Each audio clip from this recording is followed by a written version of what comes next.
term uncertainty avoidance was used in the 1960s in a well-known American book about the theory of the firm.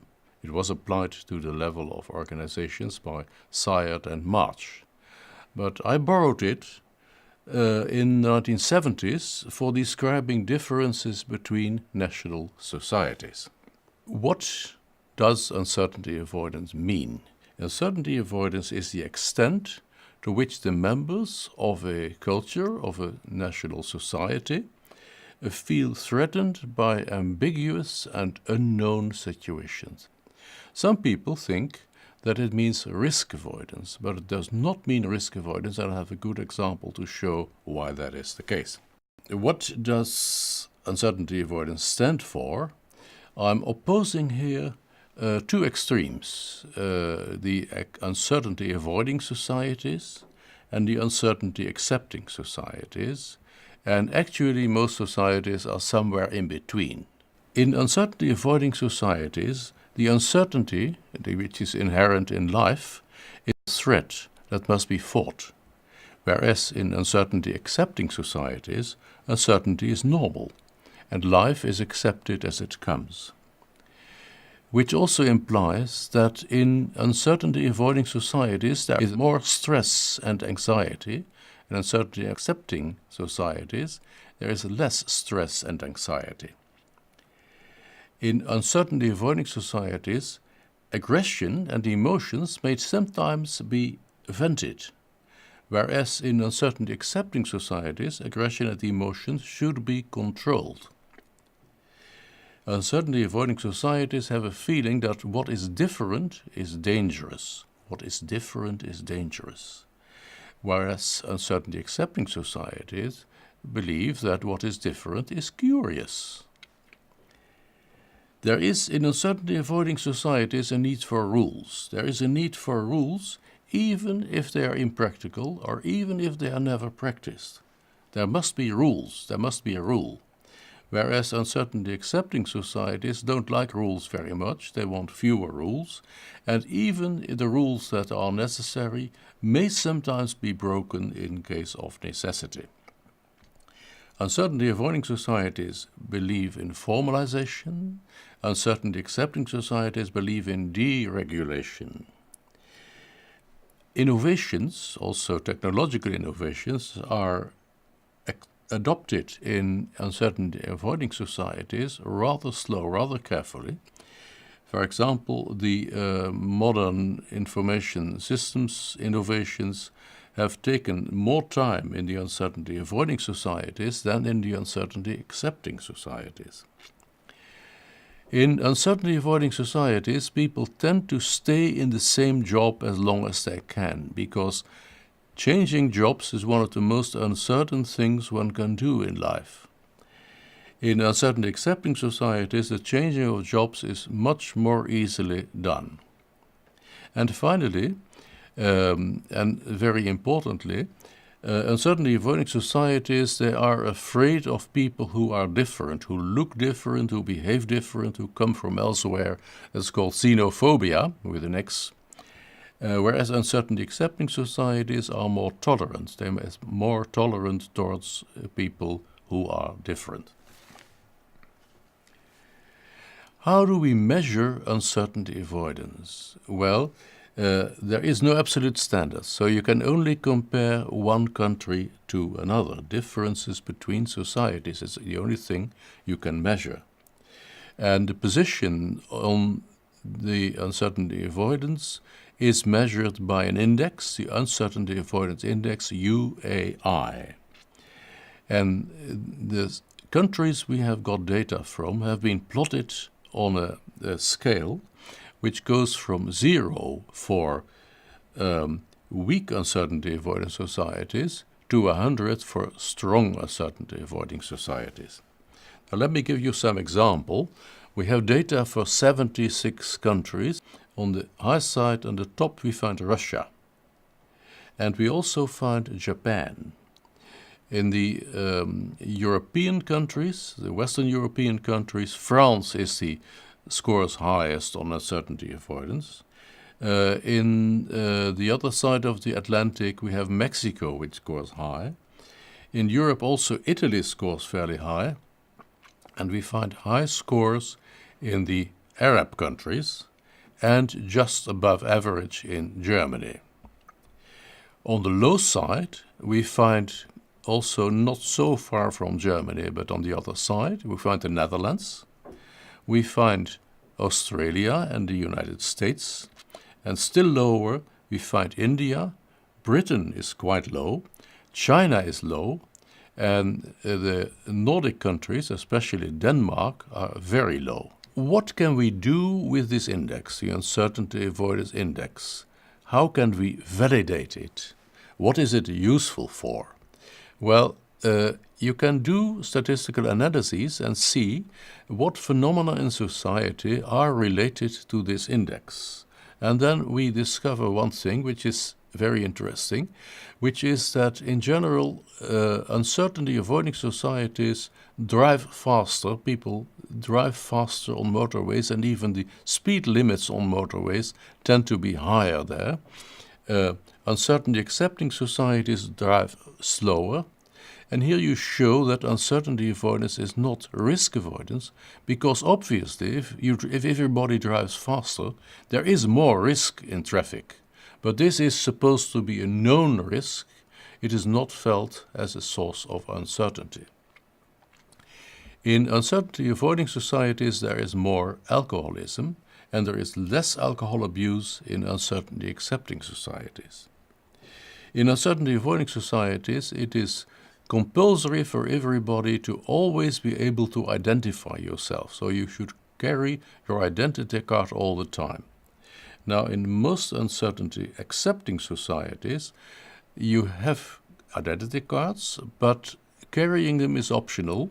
You only need to carry them if you want to go somewhere where you have to identify yourself. There's an interesting difference in healthcare between the two kinds of societies. In uncertainty-avoiding societies, there are relatively more doctors and fewer nurses. And in uncertainty-accepting societies, there are relatively fewer doctors and more nurses, which means that the number of tasks which on the one side are performed by the doctor himself can be delegated to nurses who are less educated, who are supposed to be less expert. There is also a difference in perceived corruption. There is an organization called Transparency International that issues a corruption perception index. You cannot measure corruption, but you can measure the perception of corruption. And now we are talking about wealthy countries in particular. On the uncertainty-avoiding side, the wealthy countries tend to be perceived as more corrupt. On the uncertainty-accepting side, the wealthy countries tend to be perceived as less corrupt. There are interesting differences in the field of marketing and advertising. For example, in the uncertainty-avoiding societies, clean products and pure products tend to be quite popular. So cleanliness and purity are key words in marketing a product, whereas in the uncertainty-accepting side, consumers will be more attracted by easy products, by convenience products, ready-made products. And this also is seen in advertisements, in ads. You will see in the uncertainty-avoiding societies more often an expert, maybe somebody in a white coat, who explains to you why this product is so important. Whereas in the advertising side, on the uncertainty-accepting societies, advertising more often uses humor. It is very interesting to put the two dimensions of power distance and uncertainty avoidance next to each other. Now, first of all, they are not related. In some parts of the world, you find a combination where both are high and other parts where both are low, but there's also countries where one is high and the other is low. And so I made a table, a 2 by 2 table, where I divided or 76 countries into high and low uncertainty avoidance, strong and weak uncertainty avoidance, and high and low power distance. And then if I look at how people organize themselves, you can see the difference, and it is already there if you ask people what they imagine if they think of an organization.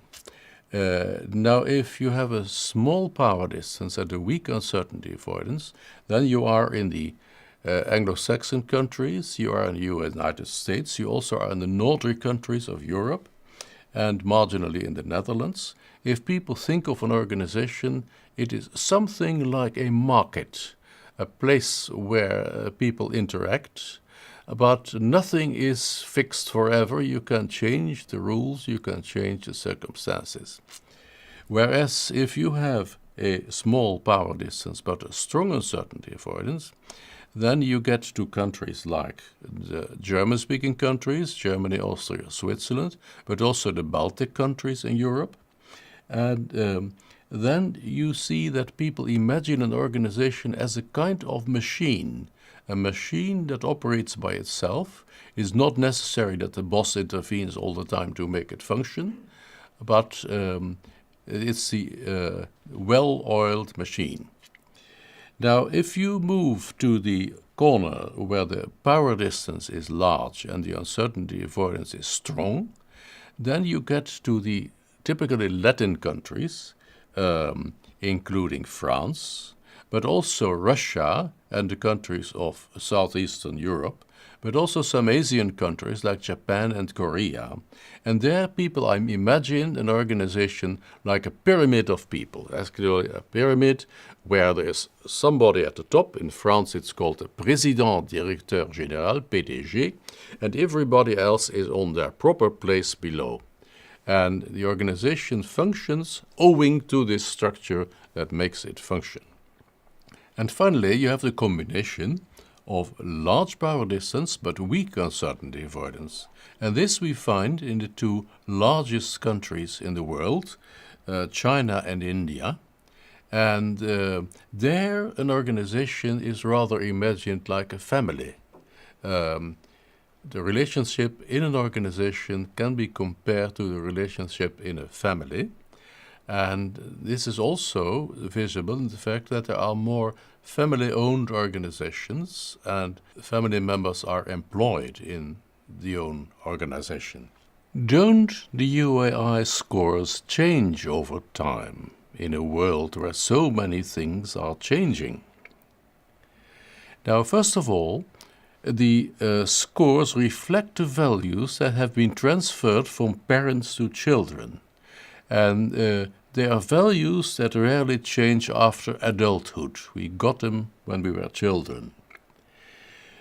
When discussing the other dimensions, I'm also referring to research by Professor Beugelsdijk from Groningen University, who compared answers to the same questions by two age cohorts, successive generations 30 years apart, and in the case of the UAI index, we found no worldwide shift and also no systematic changes in the position of countries.